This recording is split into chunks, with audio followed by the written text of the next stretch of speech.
We welcome you to History Comes Alive 2019 edition. This is a joint project of the Portsmouth Community Theater and the Portsmouth Historical Society, and this year things are a bit more interactive, and we hope you enjoy it. Back in the 1800s, this was one of the centers of the community.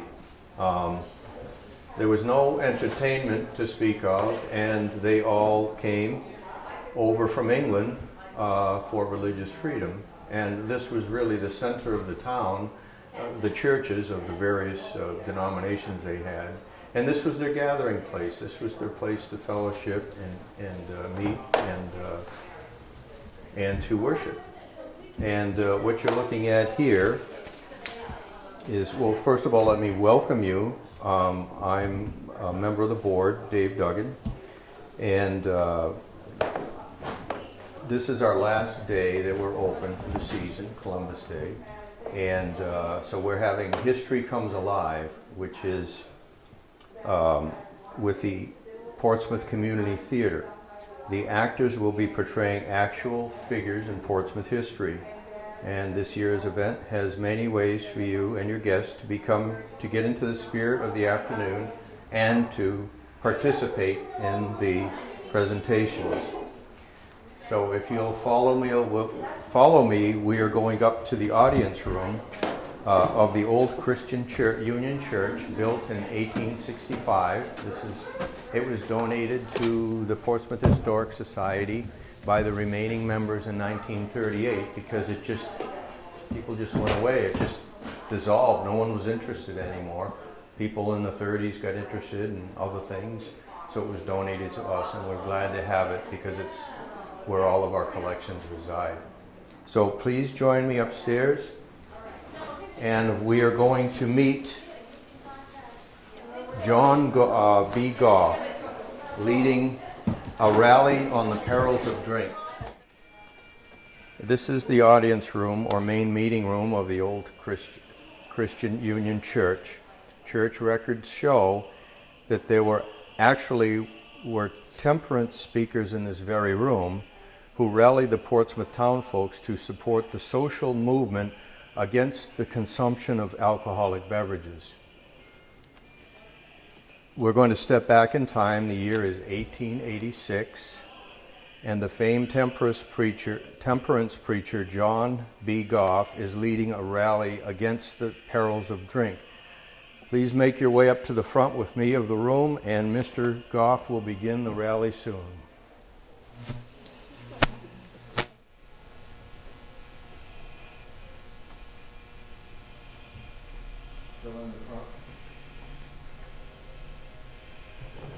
Let's do come in. I want to speak to you about the evils of alcohol.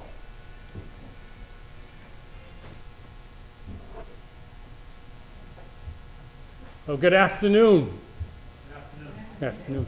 I know you are asking yourselves, who am I and why am I going to speak to you about the evils of alcohol? Well, I know about the evils of drink because I have been there. I'm an Englishman who was sent to America to learn a trade.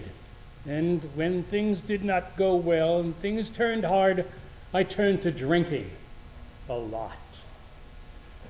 I became the slave of a habit which had become completely my master, and which fastened its remorseless fangs in my very vitals. But then, a temperance advocate convinced me. He approached me and said, come to a meeting. And I went. And I was convinced to sign a pledge to stop drinking. At that meeting, I made my first speech on temperance. I have here a small handkerchief. And not worth 3 cents to most of you, I'm sure. But you could not buy it from me. This woman brought it. And she said to my wife, well, wait. This woman is here. Why don't I let her tell you her story? Maria, please come up and tell your story.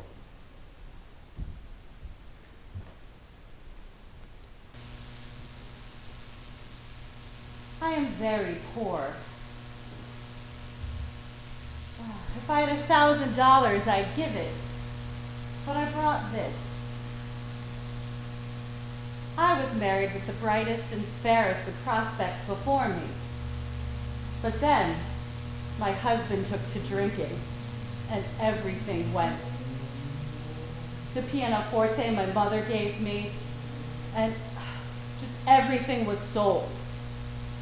Until at last, I found myself in a miserable room. My husband lay drunk in one corner. My child, who was resting on my knee, lay restless. I grabbed my handkerchief and I sang, "The light of other days has faded," and I soaked it through with my tears. Then my husband met you. You spoke a few words and you grasped him by the hand. And now, for 6 years, my husband has been all that a husband can be to a wife. And we're even getting our household goods together again. I brought this, the very handkerchief I used that night to wipe my tears, so that you can remember when you are speaking, that you are the one who wiped those tears from me. I trust in God forever. Glad.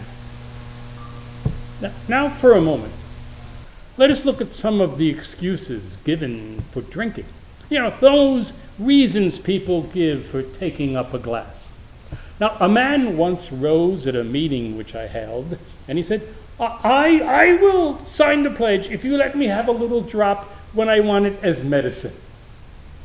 Well, when a man prescribes for sickness so long in advance, I look upon him with suspicion. I said, well, when the doctor prescribes it, you may take it. But he replied, I don't want to go to the doctor every time I feel I'm sick. I want to take a little when I feel I need it. If you let me do that, I will join your society because I believe you're doing great work. Well, anyone would give his name that way. I mean, it would cost him nothing. When I feel I need it. Oh, it's very cold today. I need something. I'm shivering. I need something. It's so cold. I need it. Or, it's very hot today. Oh, dear me. Such weather swelters a man to death. I must have something to keep me going in such hot weather. I need it. Another man drinks a little in the summer because he says that, well, there might be insects in the water and the spirits kill the insects. But someone else drinks in the winter because it's so hurtful to drink that cold water. Doesn't work. Now, a favorite argument of a young man in reference to the use of that intoxicating drink is, well, when I find out that it is doing me an injury, then I'll give it up. Well, that's making an admission and coming to a conclusion, and I'll agree that admission is true, but the conclusion is false. You admit it may injure you, and when it has injured you, then you'll quit. I don't think you would use such an argument in reference to any other matter. For example, I will put my hand into the den of a rattlesnake. And when I find out that he has stuck his fangs into me, I will draw it out and get it cured as quickly as possible. There's no common sense in that. And there's no common sense in drinking. Now, I've said before, and I say again, no man intends to become a drunkard. No man starts with the intention of ruining himself, bringing disgrace upon his family, staining his reputation, blasting his prospects, destroying his manliness, and ruining himself body and soul. No man intends it. But the fearfully deceptive influence of the drink upon man is made manifest by the way in which they go down that fatal sliding scale, foot by foot, to ruin. Nowadays, when I speak to a drunkard in the streets, I tell him this: you're serving a hard master. I've served him myself. You are receiving his wages, and I will tell you that you would be much better off if you were to do his work without any wages. at all, for his wages are worse than his work. But you need not serve him any longer. Do as I and hundreds of others have done. Become a sober man. So I am asking all of you, are you ready to give up drinking? Will you sign the pledge?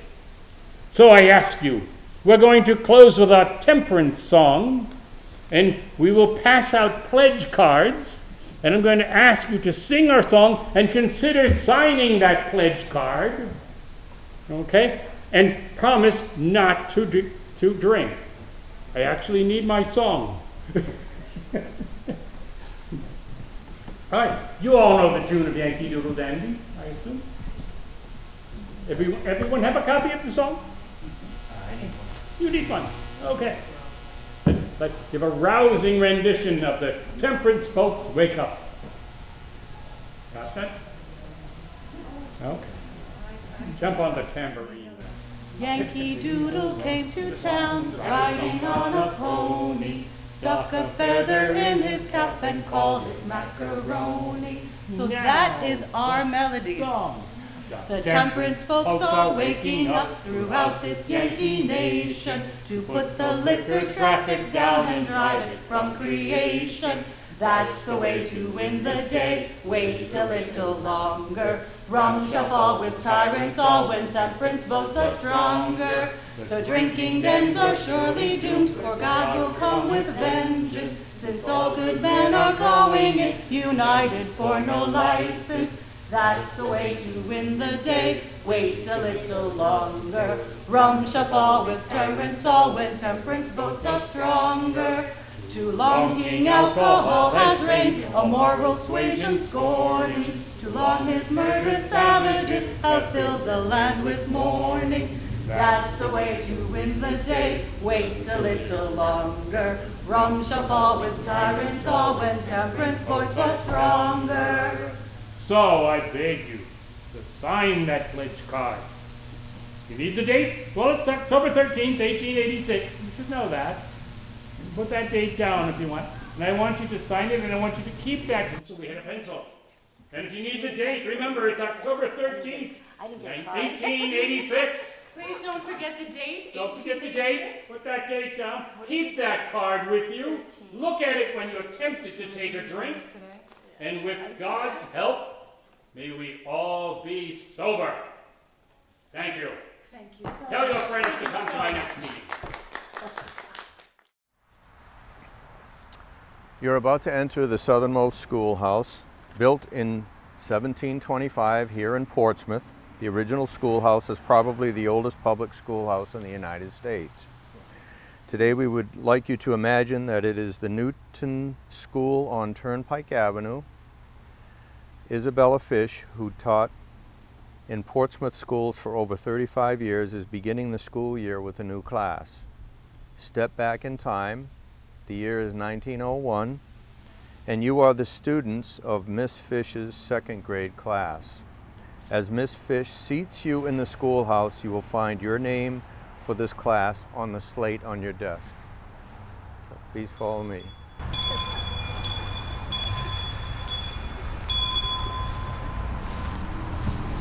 Well, hello students. Welcome to your very first day of school.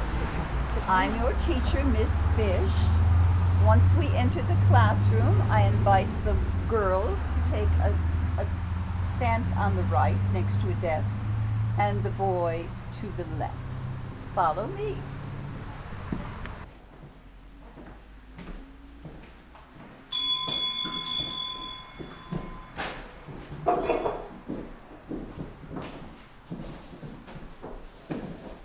Please stand at approximation by where your desk is.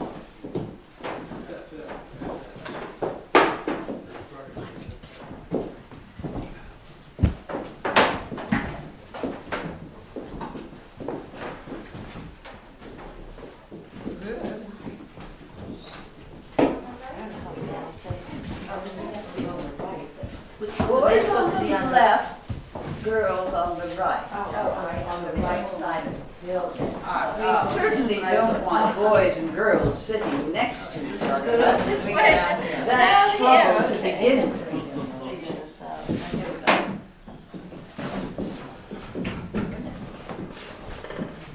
Now, to begin each morning, I will wish you all good morning, and you will reply, "Good morning, Miss Fish." So let's practice this. After you say good morning, Miss Fish, the boys will bow, the girls will curtsy. Now let's try this morning greeting. Good morning, class. Good morning, Miss Fish. Very nice. You may be seated.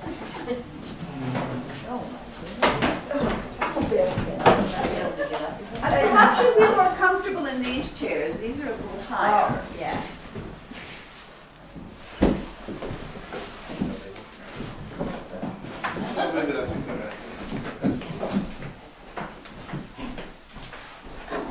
This will be my 35th class of students. I know all the tricks, so you'd best be on excellent behavior. I have no qualms about using my pointer to wrap a few knuckles. I've done it in the past and it's always worked very well. Now, let's go over some of the rules of our school. You must stand to answer questions and wait for permission to speak. You must use your right hand at all times for writing. Students must not ask questions or put up their hands unless they are told they may do so. Talking and fidgeting or not paying attention will be punished. Remember, girls and boys have separate play areas and no climbing of trees. No telling tales or fighting. Now the outhouses provide the sanitary facilities, but certainly don't dilly-dally. Now on to our instruction time. Oh wait, first I'll take attendance.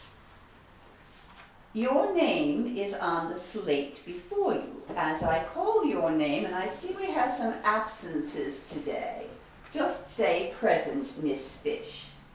Lois Ashley. Present, Miss Fish. Raymond Ayler. Present. Charles Boyd. Present, Miss Fish. Ada Borden. Present, Miss Fish. Earl Brazil. Not here. Edna Brayton. No, I'm here, Miss Fish. I just wasn't paying attention. Well, that certainly isn't a very good way to start the school year. Shall we try again? Earl Brazil. Present, Miss Fish. Thank you. Edna Brayton? Not here. Benjamin Brownell? Present, Miss Fish. Very good. Ruth Coggshall? Vincent Coggshall? Are you No. Earl or Vincent? I know you're trying to be very helpful, but for one thing, you're sitting on the wrong side. Would you like to come There's sit? two Benjamin Brownells, right? This one says that too. But you're obviously not a Benjamin. No. Would you mind sitting on the proper side of the room to start? There's always somebody, right? Perhaps that chair would be comfortable.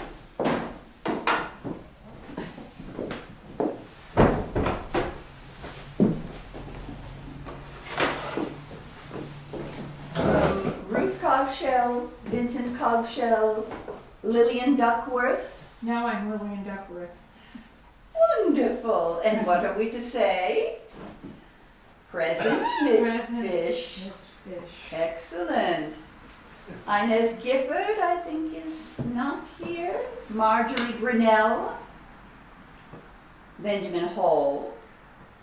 Gertrude Mott. Do you have a name on the slate behind you? Good. Mary Murphy. And your next Mary Murphy. Present Miss Fish. Perry Sherman, Frank Sousa, and Daniel Sullivan, all not here today. Now, on to our instruction time. The first lesson of every day will be a poetry recitation. At your desk, we have a poem that we will commit to heart this week. It's on the other side of your slate. But first, I will need to teach you just how to recite a poem. First of all, you want to project to the audience. Capture the attention of everyone, including the students in the back row. Proceed at a fitting and natural pace.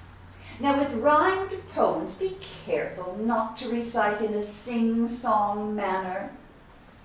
And make sure you know how to pronounce every word in your poem. Now, I will recite the swing, which is the poem before you, to demonstrate recitation. The Swing by Robert Louis Stevenson. How do you like to go up in a swing? Up in the air, so blue. Oh, I do think it is the pleasantest thing any a child can do. Up in the air and over the wall till I can see so wide. Rivers and trees and cattle and all over the countryside. Till I look down on the garden green, down on the roof so brown. Up in the air I go flying again, up in the air and down. Now, I would like one of you to recite a stanza. Let's have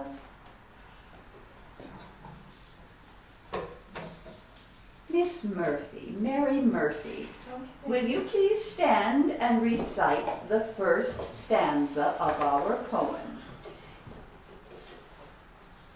The Swing by Robert Louis Stevenson. How do you like to go up in a swing, up in the air so blue? Oh, I do think it the pleasantest thing ever a child can do. Thank you, Miss Murphy. Very, Welcome, very Miss Fish. nice. Try not to stumble over words. It's best to take a little deep breath before you start to calm those little wiggly nerves you get. Raymond, will you recite the second stanzas for us, please?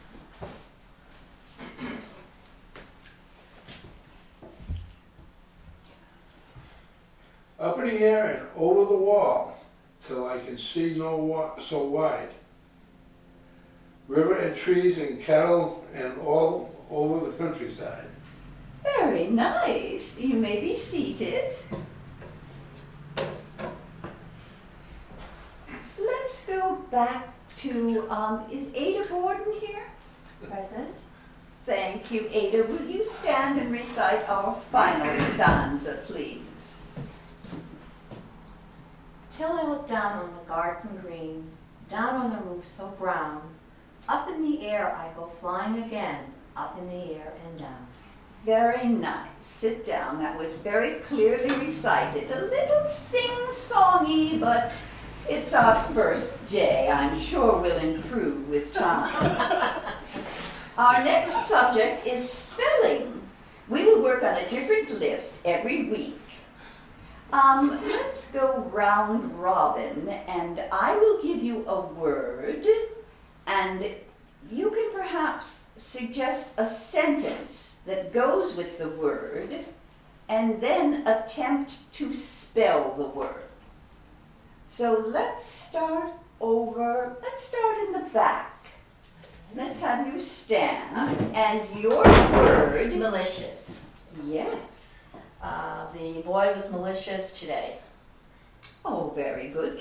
Now, I don't see how we're going to have a spelling test if you have the word in front of you. That doesn't make much sense. M-A-L-I-C-I-O-U-S. Very good. You may be seated. And I don't think I get Finny Macumber, but I had the wrong one before. I had Frank Sousa, so that's. Thank you for your explanation. All right, let's turn our slates back over so you don't have the words in front of you. Let's try back here. My little troublemaker on the left. Your word is suspicion. Will you please stand and use that word in a sentence and then attempt to spell it? I have suspicions that I will probably be in trouble at some time in the future. A fortune teller! How wonderful! Would you like to attempt to spell the word?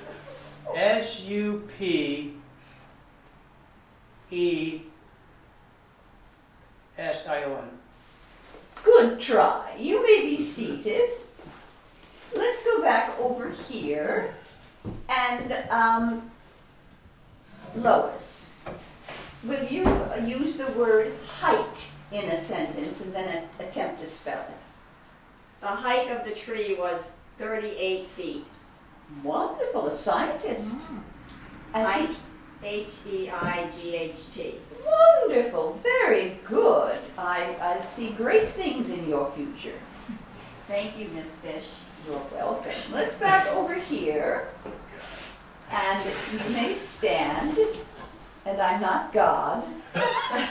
Although some people do confuse us. Your word is parcels. Use it in a sentence if you can, and then attempt to spell it. My uncle sent us parcels for Christmas. P-A-R-C-E-L-S. Very good. Very, very good. Thank you, All Miss- right, you're welcome. Okay, let's start back over on this side. You haven't had a turn there in the back. Will you please stand? And your word is earnest.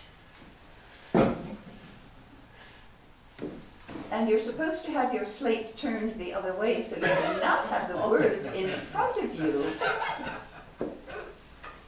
Earnest.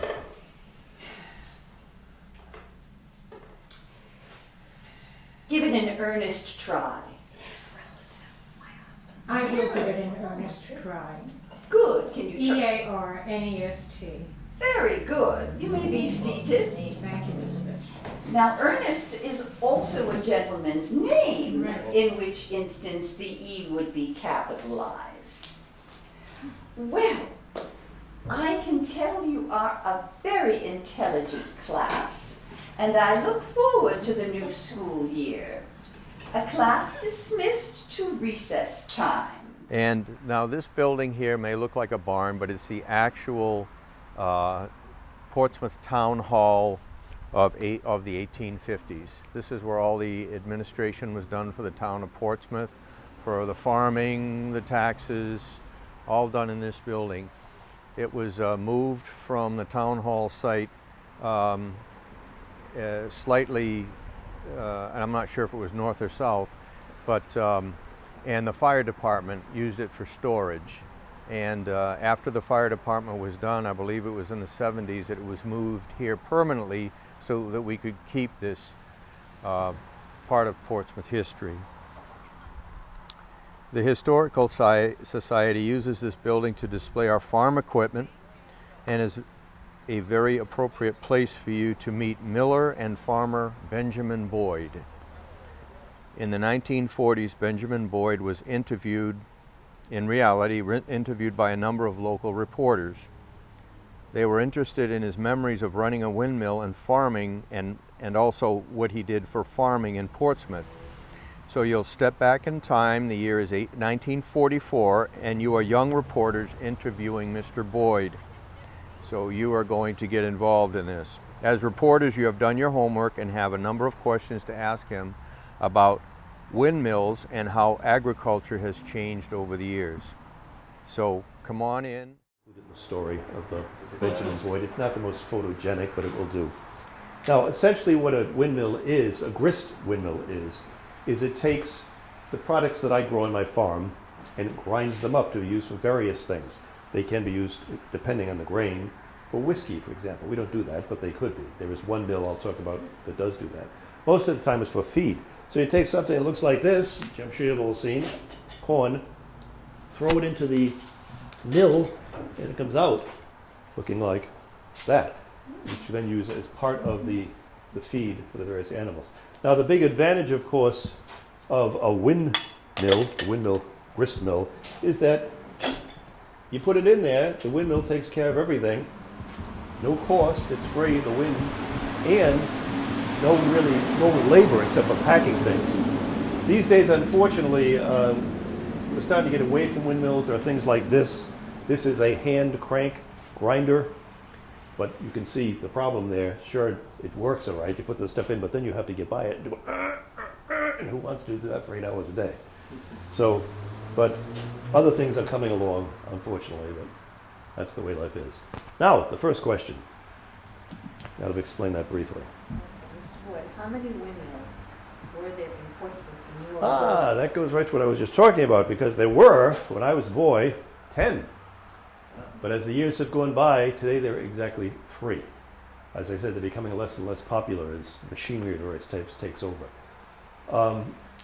The first one is Almer's Mill, which has been renamed Thurston's Mill. Let's see if I can find a picture of that. Yes, here it is. Looks like this. Some of you may have seen this when I just passed that around. And that's on East Main. The second is the largest of all and the most powerful of all, and depending on the questions, I may get to that later, called Sherman's Mill. If we get to that, I'll show you a picture then. And that's on Lehigh Hill. And the third one is my own on Mill Lane, which is Boyd Mill. And that's it. That's all that's left. And not many are being built, so that may be it. We shall see. And I think that answered the question. Yes, it did. So, reporter number 2. Mr. Boyd, how long has your family been millers? Well, we built our first mill in the early 1800s. Unfortunately, it was destroyed in the Great Gale of 1815. And so then we went out and purchased Peterson's Mill. Peterson was actually a ship's captain, and he brought all the wood from, was it Wickford? Did I write that down in the notes? Oh yeah, it was wood, I got it right. From the Wickford shore to build the mill. He had a sloop, but it was an ancient sloop. And by the end of this going back and forth to build the mill, the boat was getting lower and lower in the water until they finally decided it was no longer seaworthy. So they hauled it up on shore, took it apart, and used the wood to finish building the mill. So that boat is actually part of our mill now. And I think that's it for that question. Reporter number 3. Mr. Boyd, how did the mill get to have 8 vanes instead of the traditional 4? Now that's a good question, because that was all me. I have to say that I have been repairing mills, I hope I have a picture of that, since I was 18. And one time, I think it was 1901, I decided, as an experiment, I would like to see what happens. Why does it wouldn't just have 4? Why not have more? So I made it 8. I should also mention from the picture that when you see them, you'll notice one sort of dark part. That's the wood, and the sail goes onto that. They sometimes go vanes, sometimes sails. So I put 8 sails, and it was the wonder of all who beheld it. It was quite something. In fact, I did find a picture. You can see how different that is from the others. And there was nothing like it since God put Adam in the Garden of Eve. It was an experiment, like Noah's Ark. And no one did it. That was it. It's still unique. Part of the reason for that, of course, as I said, windmills are fading out over time. They're just not being built anymore. And, of course, something like that costs more to build because there's more to it. So, but it's still a wonder to behold, I think. And I built it. Okay. Reporter number 4. Yes, Mr. Boyd, is milling a dangerous job? Is milling a dangerous job? Well, if you looked at the first mill that I showed you, which was Thurston's, you can see how close that arm is to the ground. Now that could create problems if someone got too close to the mill. When I was 4 years old, and foolish, as most 4-year-olds are, I walked right into one of those while it was going. They thought I was dead. But unfortunately, I had a very hard head, still do. So I managed to live. When I was 28, I still had a hard head, but I hadn't learned much wisdom because I decided to climb up on the arm to fix one of the sails, but I didn't want to bother going in and setting the brake, so I just got a stick, shoved it in the ground, shoved it against one of the arms, figuring it won't move while I'm doing the repair. Well, guess what? A gust of wind came along and the stick fell down. It starts to rotate with me on the top, hanging on, and going around and around. You think it was like a carnival ride. Not really when you're hanging by your fingertips. They estimate I went around 30 times before someone finally set the brake. And I swear that my head's been in a bit of a whirl ever since then. That's my excuse. On a more serious note, though, few people know how much work it is to run a windmill. I mean, yes, you don't have to do the cranking, but there are heavy bags to lift and put in and then pack them. And also in the winter, because there's no heat in windmills. There simply is no room. The machinery takes up most of the space and the bags. There's barely room to move, certainly no room for a heater. So if you're working in the mill in winter, using the corn or whatever other grain in the summer, you're cold and you get all bundled up, but still, it's out there 8 hours a day. It's tough. Okay, and that's it for number 4. How about number 5? Report number 5. Mr. Boyd, can you tell some stories about some of the other mills? Some stories. Well, I got a feeling I might only have room for time for one, so let me see if I can pick the best story. Oh, all right, I got it. Sherman's Mill. I mentioned that Sherman's Mill was did I show you a picture of that? I don't think I did. Here it is. I'll pass that around. This is Sherman's Mill. Sherman's Mill doesn't look it there, but it is by far the tallest, biggest, and most sometimes out of control mill. It was very hard to control. What I mean by that, you had to be once the wind got going, that thing, whoa, the whole building would shake, and you had to be a really experienced grist miller to control it, to know about the weather and when things happen, and prepare ahead of time. You can see the wind starting to get brisk and so on. Well, in March of one year, a few years ago, Mr. Sherman became ill. So he hired Mr. Albee, to take over for him until he get better. And Mr. Albee ran a water mill down at the Glen. Water mill is a very, very different kind of animal from a windmill. It's very placid. The water goes at the same, pretty much all the same time. You just sit there and watch it grind, and that's fine. He knew in theory what windmills did, in practice not so much. And he found out one day just how rambunctious and these things could be. It was a March day, sunny day, kind of like today, a little bit windy. So he's sitting there on a sack of corn, probably just, thinking about the eternal verities, whatever he was doing, but he wasn't paying attention. And all of a sudden, as can happen only in New England, the weather changed like that. A snow squall came up out of nowhere. The winds picked up very suddenly. Within minutes, the mill's going like this. And he suddenly noticed, whoop, and realized if he didn't do something, something's going to happen, something's going to break. So again, he was not an experienced windmiller. He did what he could, but he didn't have the experience. The experienced windmiller, wrist windmiller, would have tried to gradually slow it down. What does Mr. Albee do? Turns the whole thing over just like that. What happens? Breakage. And it keeps going. It keeps going. But then he got creative. He said, well, let's try and stop the machinery by gumming it up. So he took bags of grain and threw them into the machinery that controls the rotation. Worry about the cleanup later. Just let's get this done. It worked in the sense that everything came to a stop, but it had such a head of steam that the arms and the sails or the vanes just came off. They twisted, came off, went flying through the air, hit the roof on the part of the roof of the mill, took half the roof with them, and caused a great deal of damage. Somebody asked in later years to Mr. Albee, what are the things that have defeated you in your life? What are the things you just couldn't control? He said, just 2 things, a red-headed woman and a window. And that's it. All right, I think that's all the time we have, so I appreciate your patience, and I look forward to reading your stories, and thank you very much for your time. Thank you. Thank you.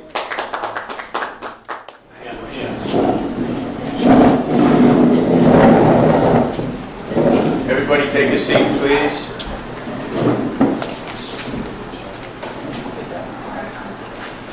Are you ready for all of us?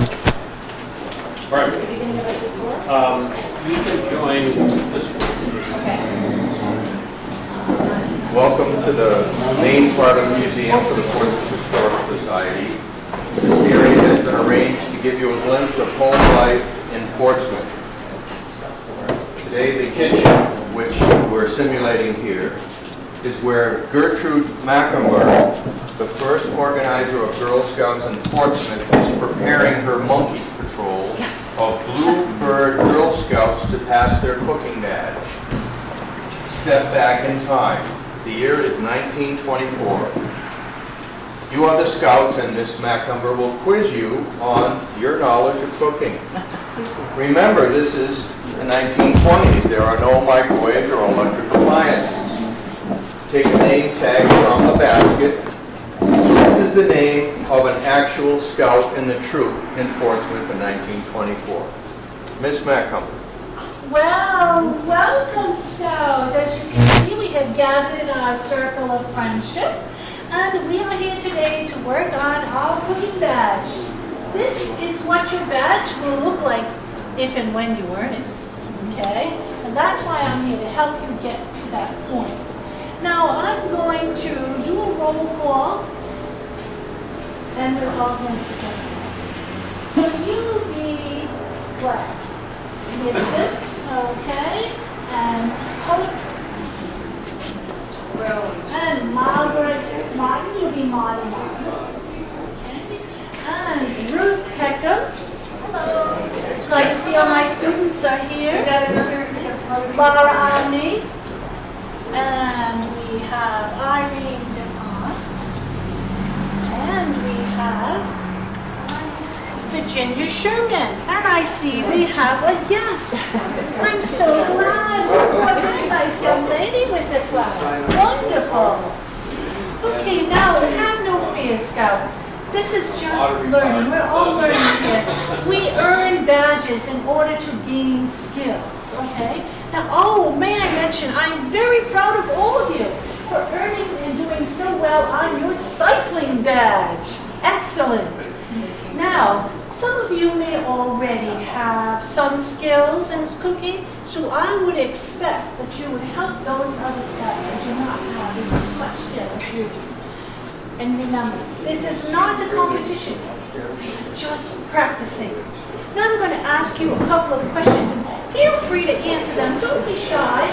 There's no wrong answer. We'll just help you get to the best answer. What does it mean to boil a food?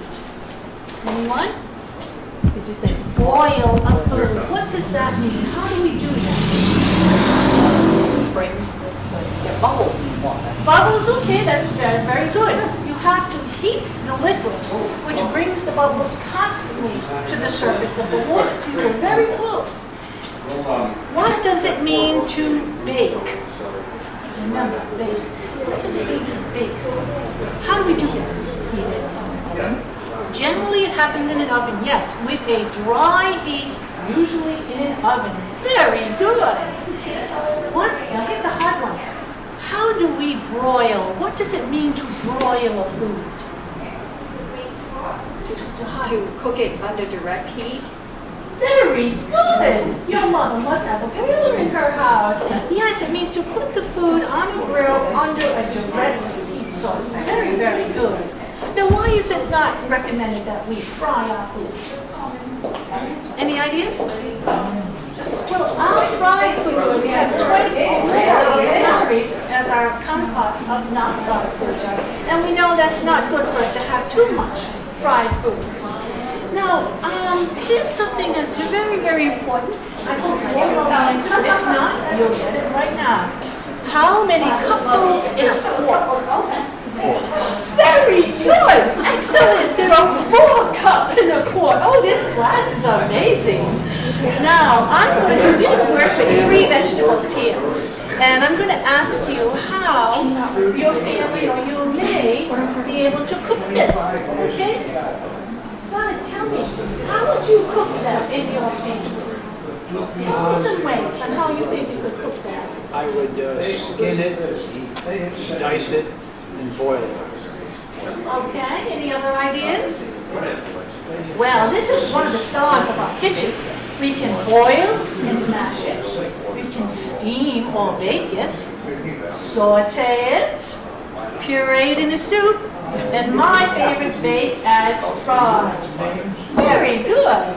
Okay, how about this lovely little vegetable?